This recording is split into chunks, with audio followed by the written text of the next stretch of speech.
நிறைய பேர் சொல்றாங்க, அண்ணன் கூட செங்கோட்டையன் சொன்னாரு, இன்றைக்கு தமிழகத்திலேயே மூத்த ஒரு அரசியல் ஆளுமை அண்ணன் செங்கோட்டையன் அவர்கள்.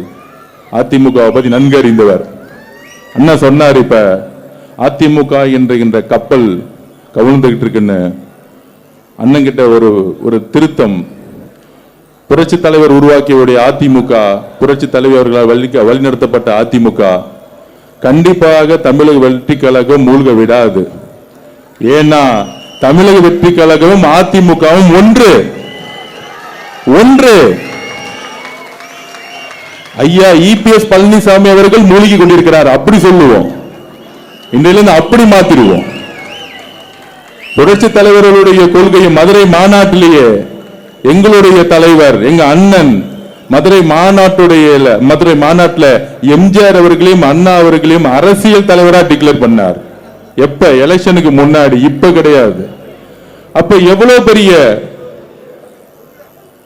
ஒரு தொலைநோக்கு பார்வை புரட்சி தலைவர் அவர்கள் உருவாக்கிய பொழுது, இந்த தீய சக்தியை எப்படி ஒழிக்கணும், இந்த குடும்ப ஆதிக்கத்தை எப்படி ஒழிக்கணும், இந்த ஊழலை எப்படி ஒழிக்கணும்னு ஆரம்பிச்சாரோ, அதே மாதிரி நம்மளுடைய முதலமைச்சர் கட்சியை ஆரம்பிச்சு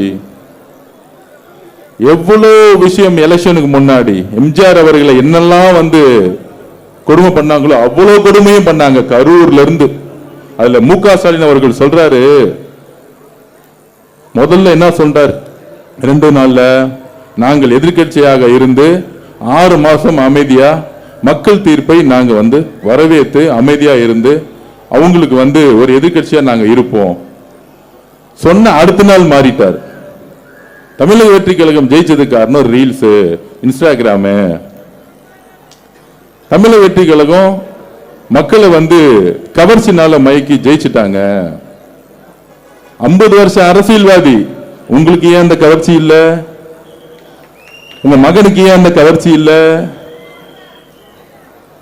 திராவிட முன்னேற்ற கழகம் பெண்ணுன்னு ஒரு நிறுவனம் வச்சு நடத்தி எலெக்ஷனை ஃபேஸ் பண்ணாங்க.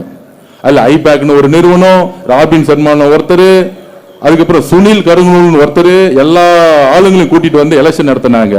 தைரியம் இருந்தா, தில் இருந்தா திராவிட முன்னேற்ற கழகம் இந்த எலெக்ஷனுக்கு சோசியல் மீடியாவுக்கு எவ்வளவு செலவு பண்ணாங்கன்னு காமிக்க சொல்லுங்க. ஓப்பனா முன்னாள் முதலமைச்சர் மு.க. ஸ்டாலின் நம்ம கேள்வி கேட்போம். 300 கோடி 400 கோடி இதுல தமிழக இப்பதான் நம்ம மதிப்புக்குரிய ராஜ்மோகன் கேட்டிருக்கோம், அவர்கிட்ட ஒரு வெள்ளை அறிக்கை விட சொல்லணும். கடந்த 1 வருஷமா எலெக்ஷனுக்கு முன்னாடி செய்தி விளம்பரத்துறை மூலியமா முன்னாள் முதலமைச்சர் மு.க. ஸ்டாலின் அவர்களை விளம்பரப்படுத்துறதுக்கு மட்டும் எத்தனாயிரம் கோடி செலவு பண்ணி வெள்ளை அறிக்கை விடணும். இத்தனாயிரம் கோடி செலவு பண்ணி சமூக வலைத்தளங்களில் கோடிக்கணக்கில் செலவு பண்ணி நம்ம எந்த காசும் செலவு பண்ணாம, நான் உட்பட சொல்றேன், உண்மையா இருந்தா தைரியம் இருந்தா ப்ரூவ் பண்ணுங்க. என்னோட தொகுதியில 30 லட்சம் கூட செலவு பண்ணல, ஆனா எனக்கு ஏத்து நின்று 100 கோடி செலவு பண்ணாரு. நான் இன்னைக்கு சேலஞ்ச் பண்றேன், ஓட்டுக்கு 1 ரூபாய் காசு கொடுக்கல. தமிழக வெற்றி கழகத்துடைய ஒரே ஒரு வேட்பாளர் ஒருத்தர் காசு கொடுக்காம, என்ன மாதிரி புரட்சி இது? பெரியாரிஸ்ட் சொல்லக்கூடிய, அம்பேத்கரிஸ்ட் சொல்லக்கூடிய கொள்கைவாதிகள், நான் ஒரு கேள்வி கேட்கிறேன். 8 தலித் அமைச்சர்களை எங்களோட தலைவர் உருவாக்கி இருக்கார். இதுக்கு முன்னாடி நடந்திருக்கா? வரலாற்றில் நிகழ்ந்திருக்கா? சொல்லுங்க, வரலாற்றில் நிகழ்ந்திருக்கா? 50 வருஷம் ஆட்சி, கலைஞர் இருந்தாரு, அவரை மதிக்கிறோம், சமூக நீதி மேல ஒரு நம்பிக்கை வச்சிருந்தாரு. அவருடைய மகன் திரு மு.க. ஸ்டாலின் அவர்கள் 5 வருஷம் நடத்தினாரு. தலித் சகோதரிக்கு ஒரு விஷயம் நல்லது பண்ணிப்பாரா? நீங்க சொல்லுங்க. இந்த தொகுதியிலிருந்து கேட்போம், மதுராந்தகத்திலிருந்து கேட்போம். ஒட்டுமொத்த 99% தலித் சகோதரர்கள் திமுக எதிராக திரும்பி எல்லா கூட்டணிக்கு எதிராக திரும்பினாங்க. ஏன் திரும்பினாங்க? அவ்வளவு கோபம். அப்ப சமூக நீதினு சொல்லக்கூடிய திமுக, பெரியாரிஸ்ட் சொல்லக்கூடியவங்களும் அம்பேத்கர் எந்த இடத்துல ஆட்சி அதிகாரத்தை பகிர்ந்து கொடுத்தாங்க? புரட்சியாளர் அம்பேத்கர் சொல்றாரு, தீண்டாமை என்பது யாதெனில், என்னது? What is untouchability?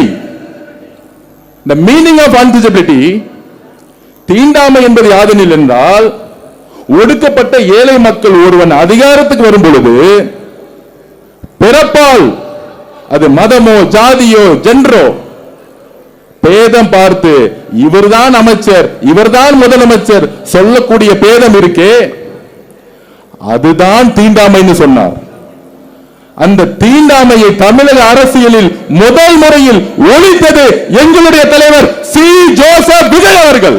எழுதி வைத்துக் கொள்ளுங்கள் வரலாற்றை. நாங்கள் இதை உண்மையாகவும் நேர்மையாகவும் சொல்லுகிறோம். எல்லா பெரியார் அரசுகளுக்கும் எல்லா அம்பேத்கர் அரசுகளுக்கும் இதை ஆர்குமெண்ட் பண்ண நாங்க ரெடி. இது ஏன் திமுக செய்யல, இது ஏன் அதிமுக செய்யல? எல்லா ஜாதியில் இருக்கக்கூடிய அமைச்சரை பாருங்க. பெரியாரோட கொள்கை என்ன? விகிதாச்சார பகிர்வு.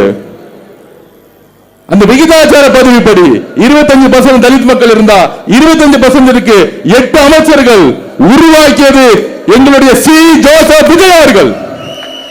இதை மறுக்க முடியுமா?